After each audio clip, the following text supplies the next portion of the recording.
Skip it up and that up. This is not going to be a popular video because I'm going to talk about exclusives again and how I feel exclusives are important to help a platform thrive and survive, and how I don't understand what the fuck Microsoft is doing with the Xbox One when it comes to exclusives, because they seem to be bringing all the exclusives that make the Xbox One enticing to PC. Let me explain. So producer Rod Ferguson of Gears of War 4 was talking about the game today and what resolution it's going to be running at and the frame rate.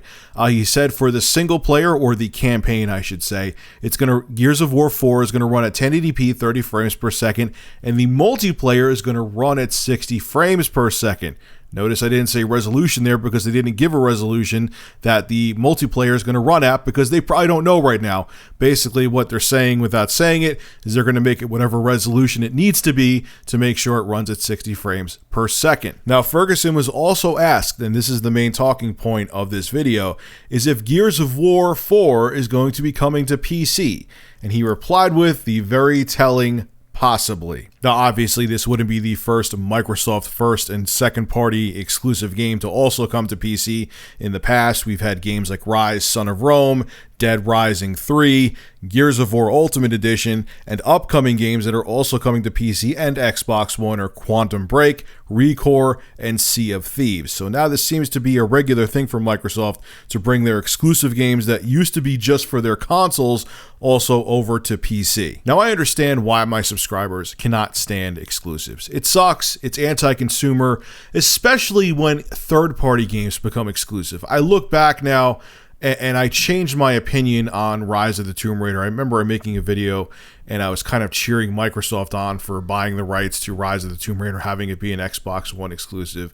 But that was kind of bullshit, and you guys were right, because in the end, Tomb Raider from the beginning basically has been a multi-plat game, and for Microsoft to say, oh, we're going to buy it to have it exclusive to our platform was kind of shitty, especially in the end, since that game was like exclusive to the Xbox One. It was a timed exclusive for what felt like 5 minutes, and then it came to PC anyway. So yeah, I don't really get what the hell they were doing with that. But anyway, this to me is still different though, because these are games that in the past you could only play on Microsoft's console, like the original Gears of War, Gears of War 2, Gears of War 3. You could only play those games on the Xbox 360. I know they came out with a PC release way back in the day of the original Gears of War, but that was way after it was released for the 360, and that was a pain in the ass. That wasn't a very good port anyway, so whatever. But Microsoft, I just don't get what you're doing. This is a cannibalism. Here's the thing. As much as I understand why people don't like exclusives, the reason why would you buy a PlayStation 4? Uncharted 4 is coming out. If you could get Uncharted, say you have an Xbox One and Uncharted 4 was the reason you might get a PlayStation 4, but then all of a sudden Sony is like, yeah, we're going to release Uncharted 4. It would never happen. But I'm just saying, as if Sony came out and said they're going to release Uncharted 4 for the Xbox One. Would you then have an incentive to still go buy a PlayStation 4? No, you wouldn't. You wouldn't. And this to me is the same thing. Like if they come out, like he said possibly, which when a dev or someone says possibly, it's a corporate PR way of saying, yeah, it's probably going to happen. Okay, I would say 9 times out of 10 when they word something like that, that means you're going to see a game come out for a different platform. And it just is a cannibalistic move. Like, Microsoft, are you losing faith in consoles? Like, are you just looking, is Phil Spencer just like, does he have a crystal ball and he sees the future and he sees that consoles are going to slowly become irrelevant, even though Sony especially is killing it with the PlayStation 4 right now? Is it because the Xbox One, even though it's not doing bad sales-wise, it's not. Okay, it's not anywhere near the PlayStation 4, but it's not doing bad. Is it because you don't have the install base you expected to have, so you want more than one platform to sell your games on?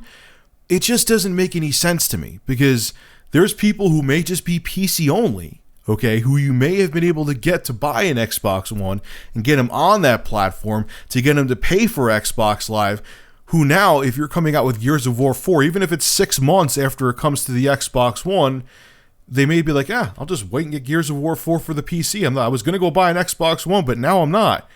So you're kind of, you're competing with yourself here, and it's just, I don't know. I just don't think it's a good business move.